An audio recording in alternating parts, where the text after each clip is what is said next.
Is it better if I drop the shade behind? No. Good afternoon, everyone, and welcome back for the third annual Energy Storage Summit. Delighted to have you joining us for our final session of day one. We'll be back tomorrow with more insightful and thought-provoking presentations and panels, of course. So now to conclude the day, we've got a panel all around whether investment for energy storage will really flood the market in 2021. So we've got 4 great panelists lined up for you who will be sharing their opinions and insights. So I'll let them introduce themselves, and the session will be moderated by Mike Pantelogianis, who works for Investec. I'll let him introduce himself shortly, but just a reminder that if anyone does have any questions, then, as always, pop them in the chat and we'll get them answered. We have 45 minutes for the session, so we'll be dividing it into moderator-led discussion followed by the audience questions. So we'll definitely endeavour to answer everything that we can. And of course, as always, a big thank you to our sponsor for this session, Javelin Capital. So now I'll hand over to Mike to introduce the session for everyone.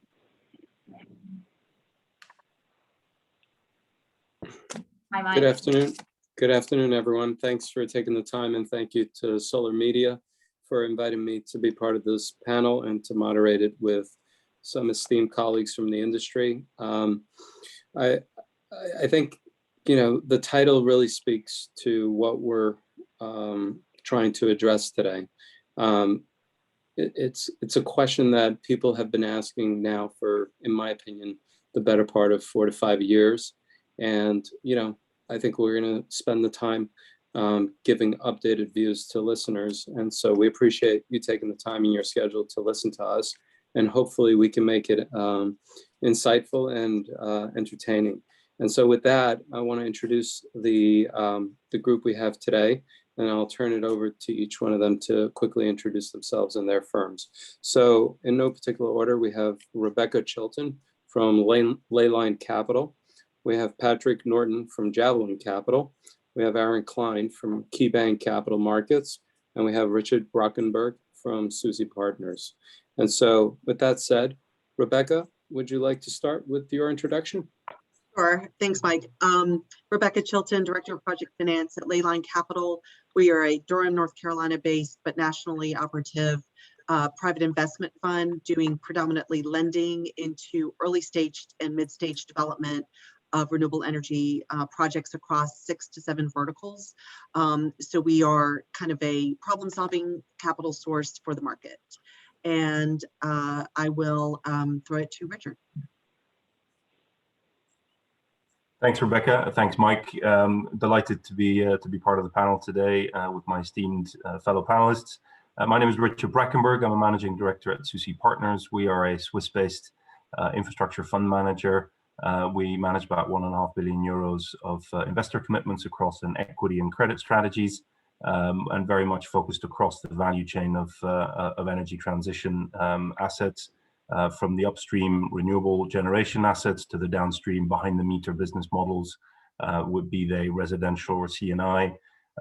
We actually have a dedicated energy storage fund that I manage with assets and investments across UK, soon Ireland, Australia, Canada, and last but not least, California, where we co-own a 340 megawatt hour behind the meter battery portfolio. That's it for me. Patrick? Thanks, Mike, and thanks for having us today. I was listening to a lot of the earlier panels and really enjoyed them. So my name is Patrick Norton. I'm Managing Director with Javelin Capital. And here at Javelin, we're a boutique investment bank focused on the low carbon value chain. But you can really think of us as having 3 areas of expertise. The first one, and probably the most relevant, is energy storage. So including live deals and past deals, we've had 9 mandates in capital raising in the energy storage space. The second area we focus on is what we call where strategy and capital meets. So a lot of times strategy informs your capital informs your strategy, very iterative and sometimes circular, and help developers kind of think through that. And the last area we focus on, very purposefully nebulous term of energy transition, is that the way power is consumed and generated today will not be the way power is consumed at the end of the decade. So we like to keep our ear to the street, but the vast majority of what we do is storage power related. Okay, and Aaron, certainly last but not least. Thanks, Mike, and thanks to my colleagues as well for joining me here on this panel today. My name is Aaron Klein. I'm Managing Director in KeyBank's Utility Power and Renewable Energy Investment Banking team. I've been with the group a little over 15 years, and I'm one of the founding members of our renewable energy practice that dates all the way back to, call it, the 07-08 timeframe. Really, we provide advisory services both on the buy side and sell side, as well as access to capital for our clients. It's both our own and third-party capital. We're really well known for our own capital in the space. We've been either number 1 or number 2 in the league tables for the past few years, and currently have a little over $6 billion of our own capital committed to the space. Specifically on the storage side, in the past few months, we've closed about 7 transactions.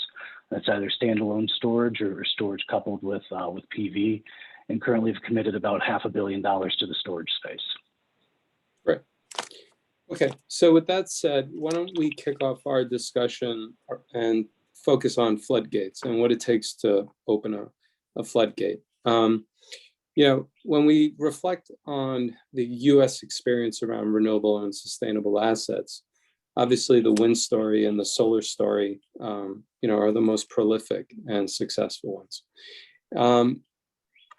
In no particular order, I'd like to get panelists' perspective on why battery storage has moved in development slower than, say, the wind sector and the solar sector, and specifically, what could provide that trigger in terms of policy as a new administration thinks about infrastructure, could lead to dollars being not made available, because I think we all agree there are tons of dollars available for the space, but what levers can the government use to create a floodgate of movement of capital in the sector? Who wants to go first? I can take a stab at that.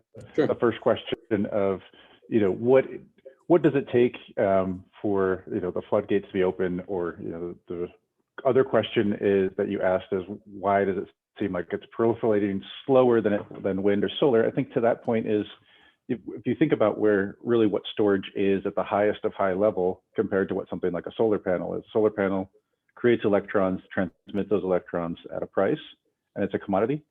Storage can be a T&D asset, can be a T&D deferral asset, it can be a financial hedge machine, it could be a financial option machine, and there's probably 10 other high-level applications. You then spiderweb those down into different RTOs, and the use cases start to become pretty exhaustive.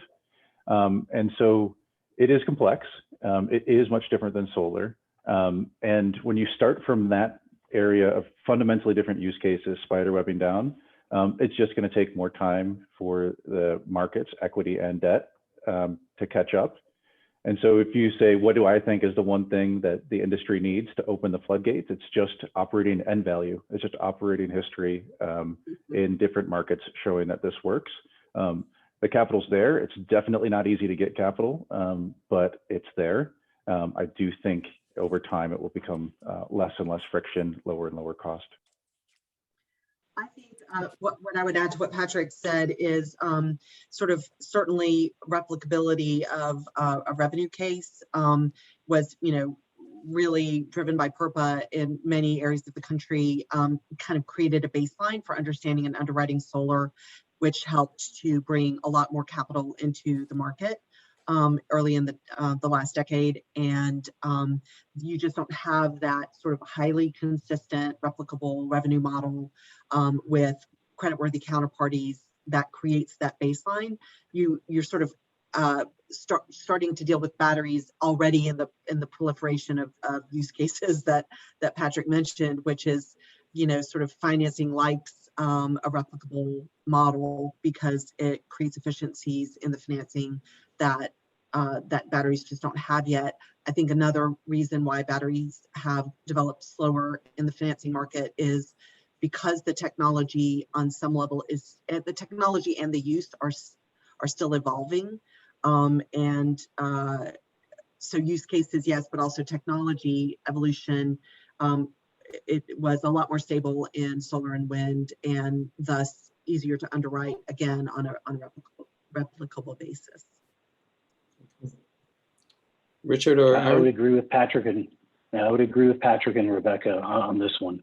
I think to say it a little more succinctly, the market doesn't value storage properly and give enough line of sight to investors and developers for what they need the same way we access the market with wind and solar. And when you think of it from that way and how it's financed in the market nowadays, it's primarily financed through one-off contracts where people desperately need the resource adequacy or kind of want to pay way above market for the power today. So you'll see, things come in line from a cost perspective is the cost to build decreases, but you still need the revenue side of the equation, right? And I think you've seen a little bit of that on certain state incentives and on the federal level, whether that's FERC 841 or FERC 2222 giving access to the wholesale markets.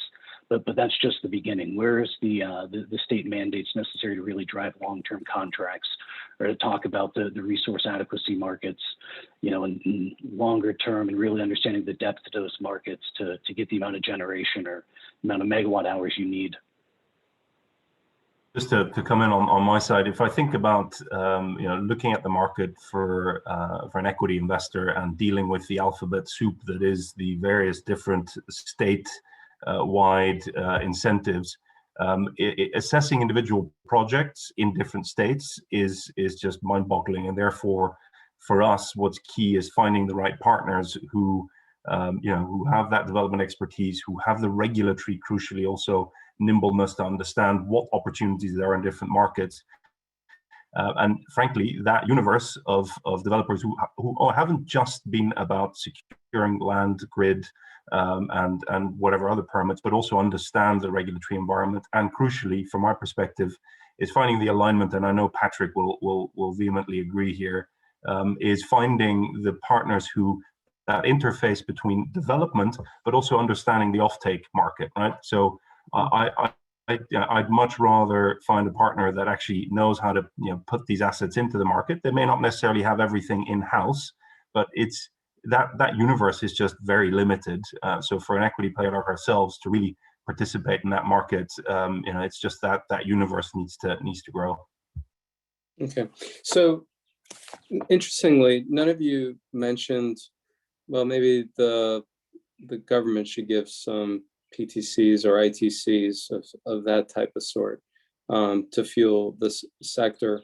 Patrick, I like the way you think about storage and its value added versus wind and solar. Does a federal subsidy like a PTC or an ITC do the trick for you? The answer I'd say is be careful what you wish for, because if you look at going back to the point earlier, and I think some of the early panels really touched on this, especially the last one, of the different revenue streams, is these are largely merchant assets. And if you were to take, you think of what tax equity, if it's a non-cash based subsidy like a PTC or an ITC, you need tax equity in the mix. They sometimes have trouble with short-term solar contracts. If you bring them an 80% uncontracted project, you can just watch their heads explode. So I think that adds a huge friction and even a binary element to growth. And then there's the other pieces. There's a bifurcation that's going to happen in this market that's not happening in generation, where there's a lot more utility owned bringing this into the rate base. If you add an ITC, all of a sudden, all cooperative utilities, all municipal utilities can't monetize that ITC. So then they go from a natural owner of the asset to they have to create some financial structuring. So net is a good thing, but it's very, very dependent on what the terms are, and it can be a lot of unintended consequences can happen. Okay. Any other thoughts on the ITC or PTC's value potential? If not, we can move on. You know, Mike, I'm of the view that whenever you bring tax investors in, it complicates the structure. That's one of the nice things about standalone storage is you don't have that third party involved. You know, I think if you would focus on the revenue side of the equation a little bit more, it would definitely open the market up. When you look at states and how they've implemented RPS mandates, and that motivated load serving entities like utilities to sign longer term contracts at fixed prices, I think if you had something like that that could match the life of the batteries with a revenue contract, you'll see the market open up a lot faster. You've seen that in New York, you've seen that in California, Nevada, and in Virginia with different mandates that they've already put in place, and how the utilities have not only tried to meet those goals, but some of them are already exceeding the mandates there. And I completely agree, Aaron. I think it's less about incentives, especially on the federal level, than it is about taking down regulatory and market barriers to batteries, especially third-party owned batteries. The utilities are smart enough to get ahead of where they were caught a little short with the onset of solar and wind. They're owning a lot early on, both how to counter that and create competition in the use of batteries throughout the transmission chain, but then also in their transmission planning, and how do you mandate batteries as sort of a transmission offset or part of the transmission planning mix, as well as sort of the generation support, I think is important. So for me, it's you're going to open up the market more with regulatory openness and support than you are with a particular incentive. Okay, so Richard, you're in a unique position on this panel in being part of a firm that has actually made equity dollar investments in storage projects in the United States, and I believe also the Ontario market. From your perspective, let's think about merchant risk. Ultimately, if we look at what was mentioned, the revenue structure having potentially 80% merchant risk, how does your firm get comfortable with that type of risk? Because, as we look at other members of this panel, including myself as a lender / banker, that's something I have to think about hard. And in many instances, I'm in a very conservative place, ultimately, because the market's in a conservative place.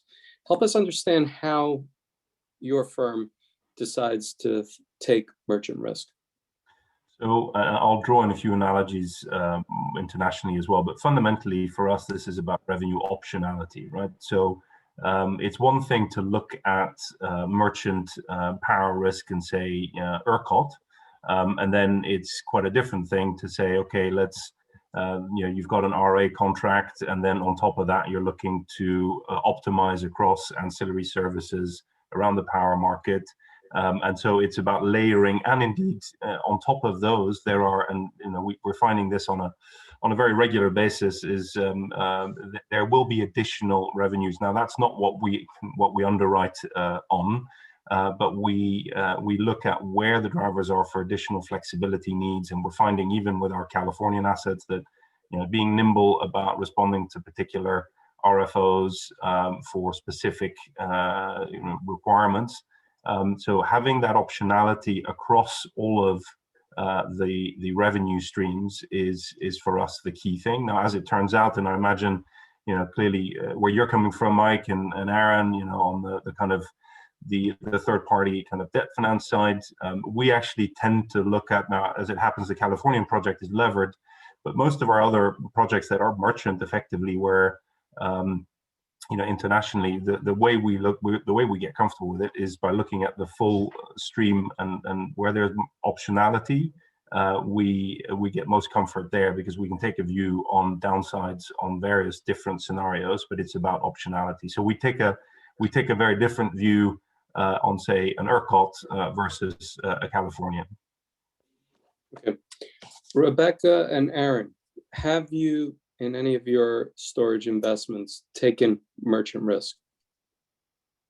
Yes, I would say so. Leyland's a relatively new firm. We have only a couple of battery storage projects under our belt so far, but we did one fully merchant investment in ERCOT, but we are in an earlier part of the development stage, so we are doing, I think, less of the deep dive on the revenue picture as someone like Richard or Aaron would do.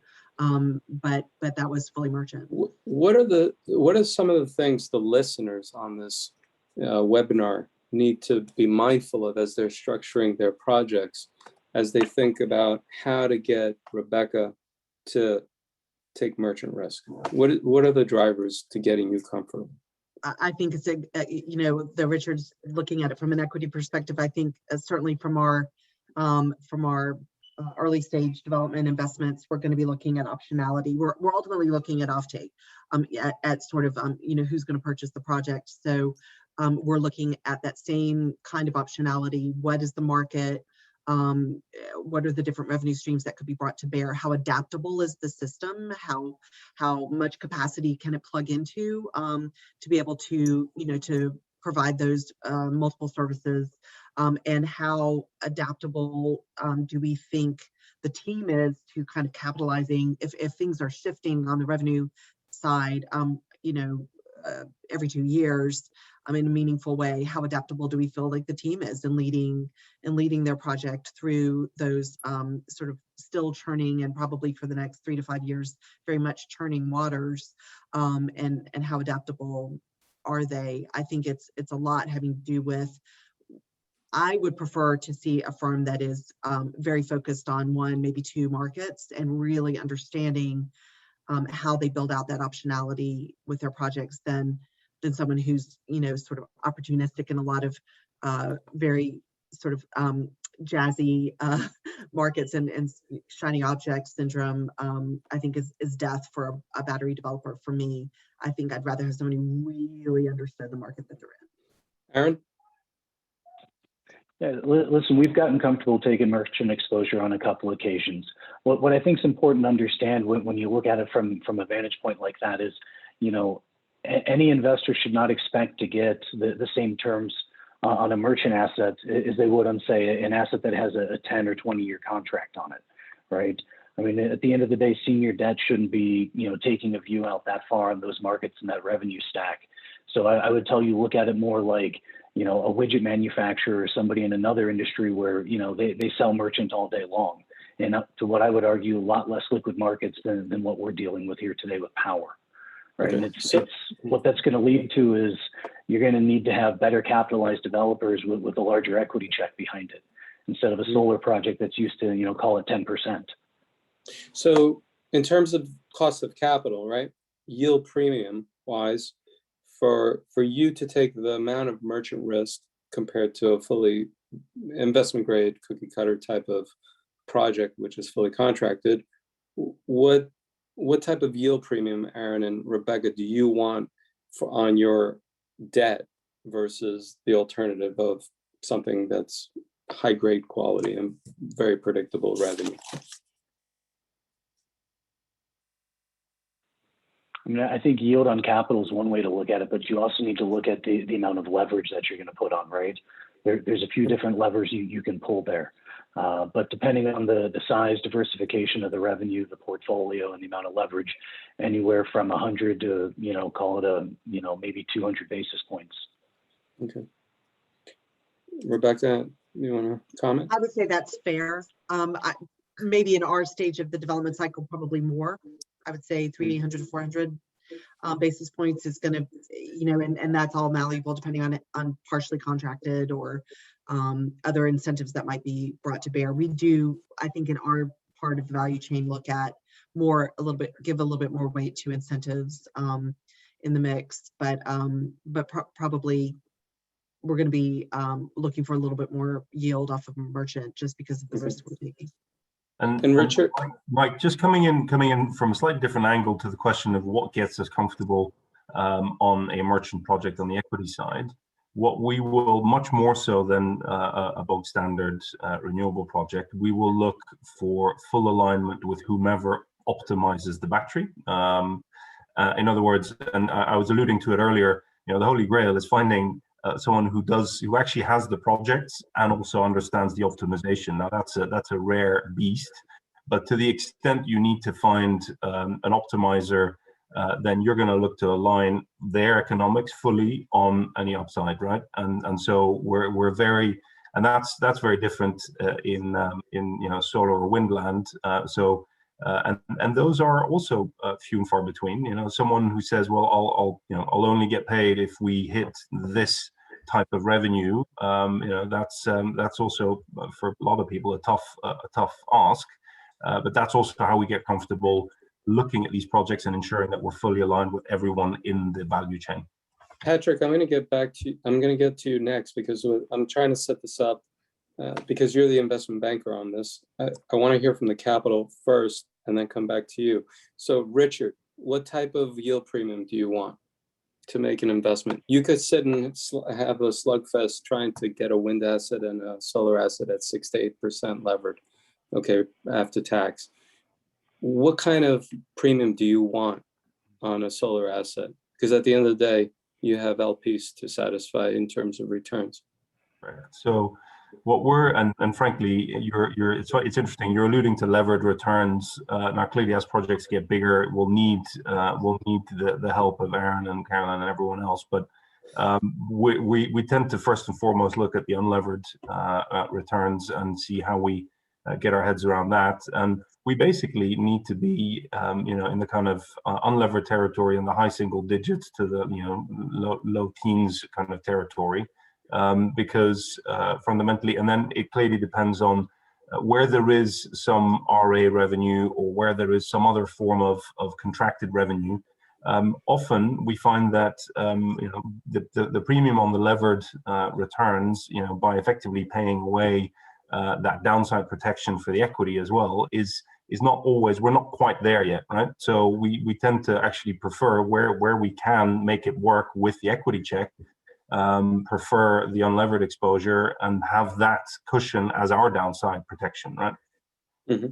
Okay, so Patrick, you're sitting here arranging these financings, whether equity or debt, for these projects, and you have a good understanding of what the market will bear for a particular project.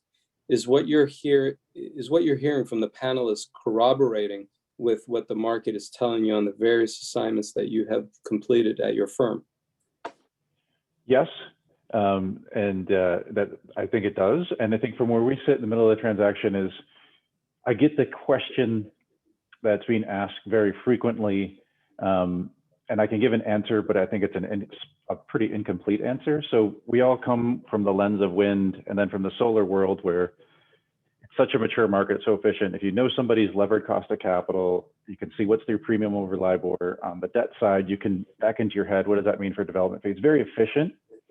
I don't think that mindset should or does translate to storage perfectly, because first, IRR is a metric, but shouldn't be front and center metric. I think from an equity standpoint, simple payback should be, bubble up higher on people's metrics that matter, because you kind of can project with 3 to 5, maybe 7 years of a degree of certainty of like, these are the revenue streams that are going to exist. Beyond that, you don't know what the revenue streams are going to be.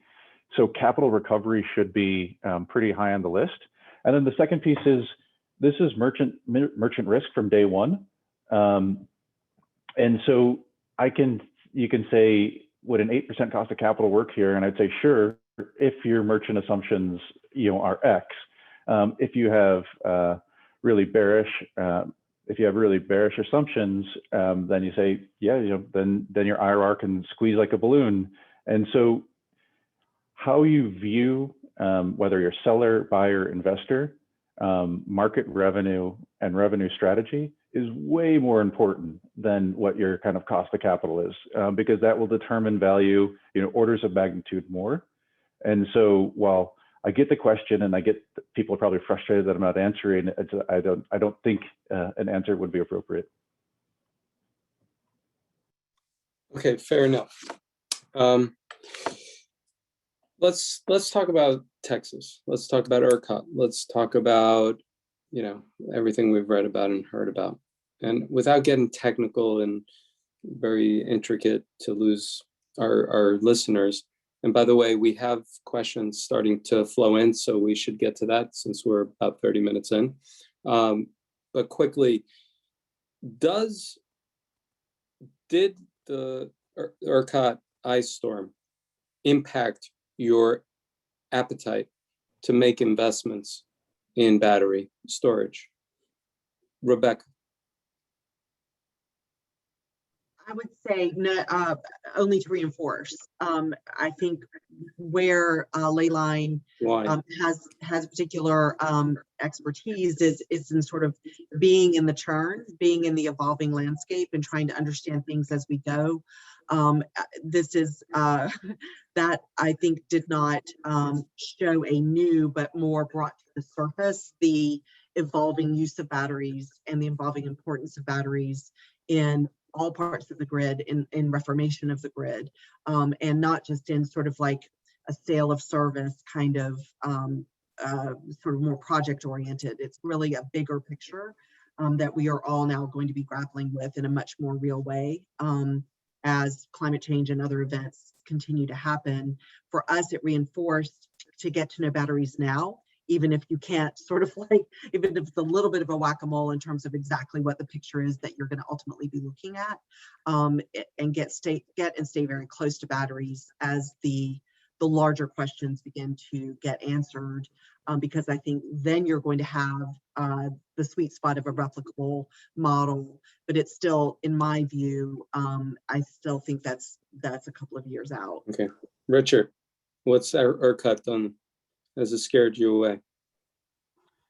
No, I think it hasn't scared. I think in a way, it to us it shows that batteries do have a crucial role to play. What it has done though is reinforced the view that I alluded to earlier, which is looking at merchant. There are different types of merchants.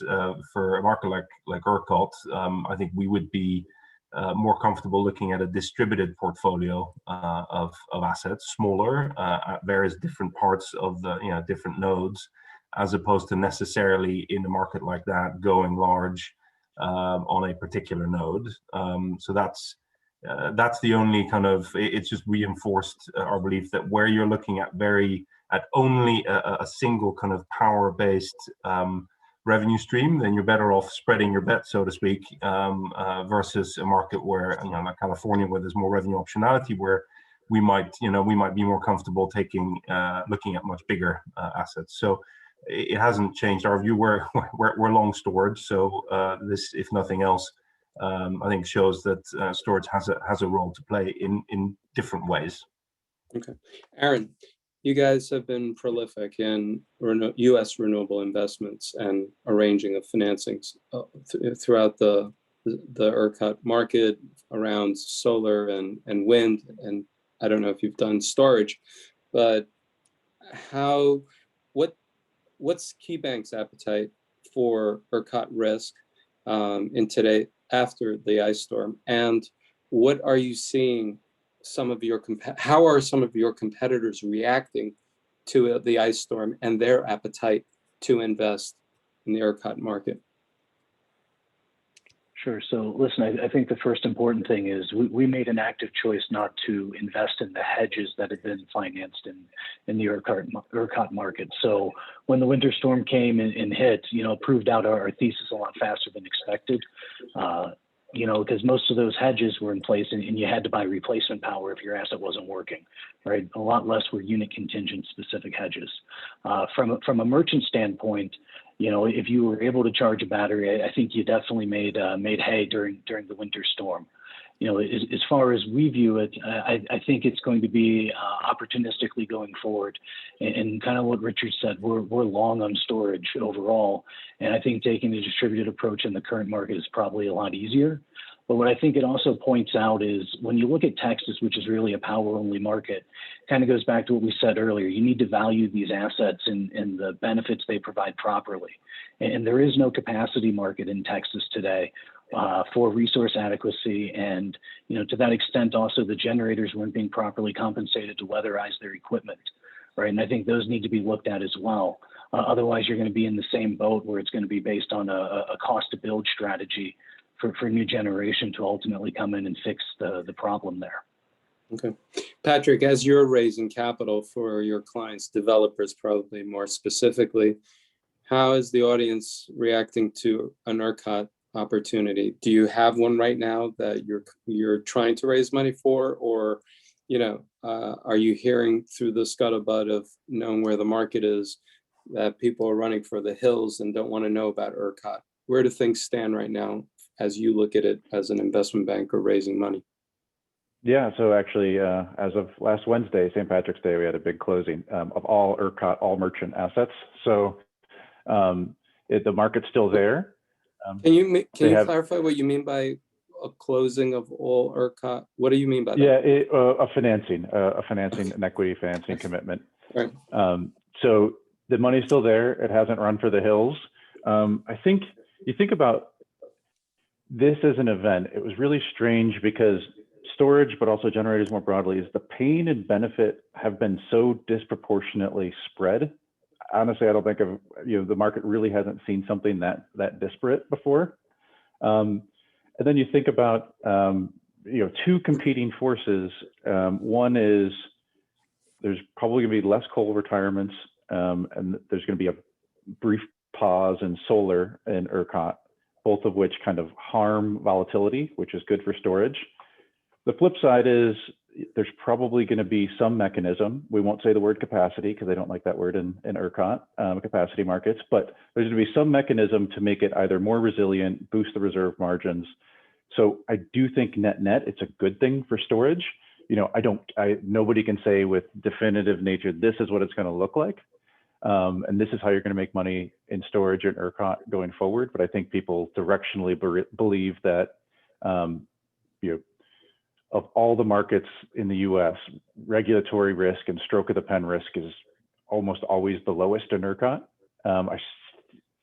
People are probably questioning that, but I still think it's very much true.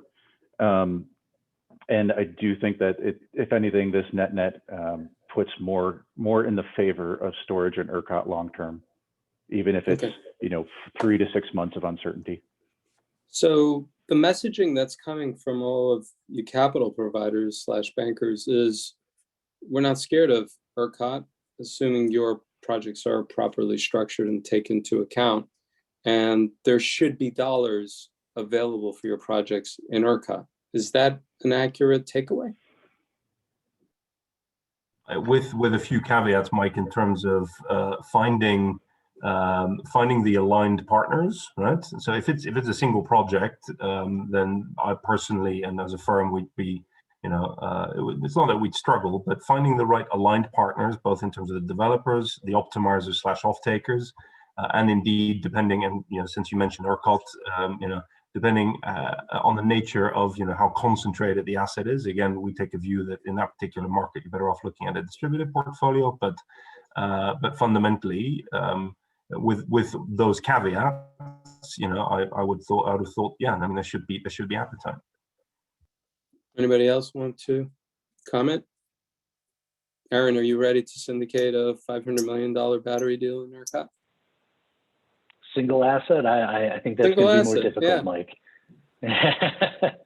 Listen, I think we have appetite. I think we're moving judiciously in the space. I think if nothing else, what the winter storm also showed to a lot of really smart people that invested in there is there's a lot that we don't understand, right? So taking a slow, diversified approach is probably also the right approach. And the only thing I'd piggyback on that is to the market of people developing these large projects is either, I would recommend this to anybody in the storage space, is have very strong views on how the revenue stack is going to come together. I don't think this is the market where you can have uninformed views of how the revenue works and flip an asset. Because if you do, you'll sell it to somebody who has that view and will take a disproportionate piece of the pie. So make sure you have strong views on the commercialization works. And unfortunately, kind of a consultant curve isn't quite good enough. So it's having proprietary views, even if they're informed by third parties, is critical, whether you're a developer, an investor, a buyer, whomever. Okay, I just want to remind the audience that you can hit the chat button of the Zoom functions and ask your questions. I'm looking at the chat log, and there are 2 questions. I think we may have touched on some of them, but as a courtesy, let's just go through them. So Vikram Murshandani asked the question, what I want to know is if any of you would invest in storage projects which have a greater than 10% IRR derived purely from targeting merchant-based revenues. Any other ancillary revenues or capacity revenues would purely be a bonus. Anyone have a comment? I don't think there's, I think the bonus in these scenarios is the stuff that you think will come around, additional flexibility contracts, various other, when it's there, you want to look at all of those as a base case and take a view on that revenue optionality. I don't think you'd look at just the power side and look at everything else as a bonus. It all has to be part of a single stack, right? The next question is from Robert Vanderbeck, and he asks a foundational question. What are the key aspects to drive investment in energy storage projects? Is it multiple revenue streams, lowering LCOE for customers, improved resiliency, etc.? Anybody have thoughts? Yeah, I think from my perspective, it's just finding the party that can appropriate value the equity risk, and so that just comes down to having strong views on the revenue front. The movement upstream of trying to peel costs out of the system that's starting to occur. I think it's going to really come as the industry matures more. But now it's just finding the right capital in the right place of the risk-reward spectrum. Okay. Anybody else have a question? I mean, a comment on that? I would say sort of the meta of a regulatory environment will ultimately drive, but I think the regulatory environment is not incredibly well informed about how to use batteries, and I think as that starts to mature and the development community can really communicate with regulators about how to deploy batteries across the grid, and not just on a project by project basis, I think you're going to start to see that sort of stability and replicability support that I was mentioning, and I think that will drive as well. But I think we're a ways from that. Okay. If there are no more comments, I'll move to the 3rd question from Ellie Rustling. As a complement to chemical batteries, what are your insights regarding thermal energy storage to provide C&I buildings with low cost, low carbon heating and cooling, most effective, longer life, and no rare earth materials? CEO, Ellie Rustling, CEO of Micro Era Power, Inc. Just in terms of the technology debate, it's not so much a debate, frankly, as in, we are completely technology agnostic. Now, that's not to say we don't have a view, and I would say it all just boils down to LCOS, right? And just what makes sense, and then, but then LCOS often doesn't necessarily. I mean, it'll look at what the cycling is of, in this instance, a battery.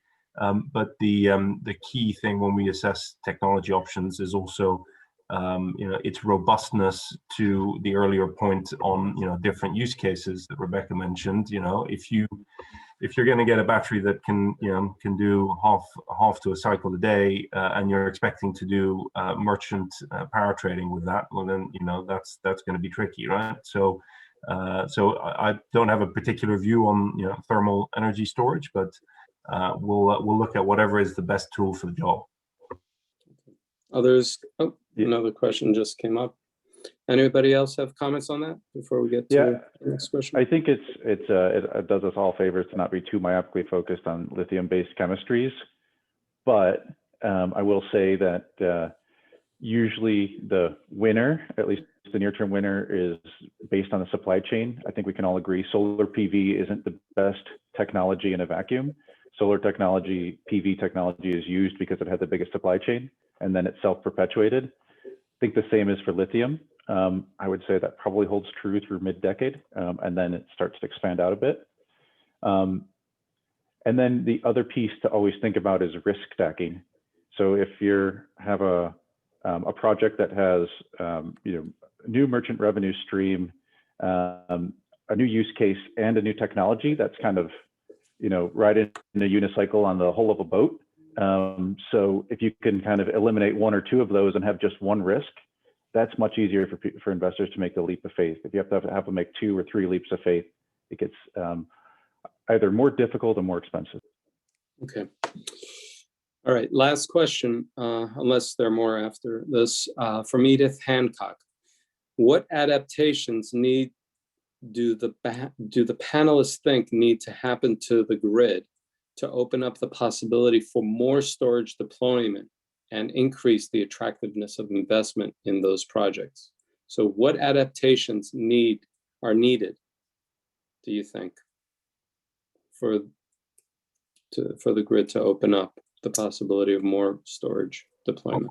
I'll venture a particular answer, which is more kind of comes to the state regulatory kind of environment as well. But if we think about non-Mars alternatives and how they've been captured, I think the last tally, kind of middle of last year, was that there's a tremendous amount. I mean, more than 60% from my recollection of NWA projects that didn't actually make it through to completion, and also the vast majority of those are in California and New York, right? So having and I think it goes to Aaron's point about what value do these projects have to the grid, how can that value be assessed for the broader grid.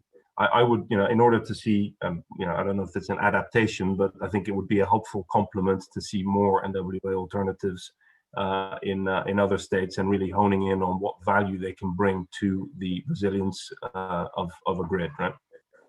Okay. Anybody else have thoughts? If not, we'll start wrapping up. Okay. All right. So we're at the top of the hour, but before I let you go, I want you to look into your crystal ball and answer the question that we all came together to listen to. And that was referring to floodgates opening for this underlying project type. So let's just go around the room and listen to your predictions. We'll start with Rebecca. Rebecca, are the floodgates opening for this sector? I think they will, but not this year. I still think there's too much uncertainty. Okay. Patrick? I would say that if the gates are closed, they're starting to creak, because I think it's going to open. I think this is going to be the decade of storage. The only kind of caution and wisdom I'd bring is there's a lot of complexity. The complexity shouldn't scare you away. Complexity means opportunity. Okay, Richard. I'm with Patrick. Where I think this is definitely the decade of storage. Whether whether the doors are gonna slam open just this year is a question, but this is definitely the decade for storage. Aaron? Sure, Mike. Listen, I think we've gone too long without using a sports analogy. So I'll say we're at the top of the first inning here. And if you want to accelerate it real fast, I say federal feed-in tariff would really make the floodgates open here. Yeah. But exactly. Whether or not that's going to happen, we've been calling for that for a long time in the space. Okay, I've resisted the urge of giving an opinion, but I'm caving now, and I'm just going to say, I think we won't see the floodgates open this year, because I think for the next year to 2 years, we're going to see a lot of regulatory improvements, which will allow for the gates to open. So hang tight and monitor closely, because the guys who move first are going to win the most. Lucy, over to you. I think we're done.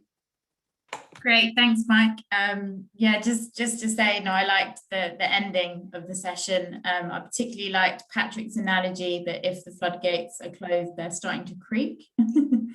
I think, yeah, very, very apt way of describing, as you've all said, kind of this will be the decade of storage. So let's hope so. I mean, I think we've had a lot of positive discussions. What you mentioned, Mike, at the end, regulatory changes are coming our way, and this should hopefully enable the floodgates to open.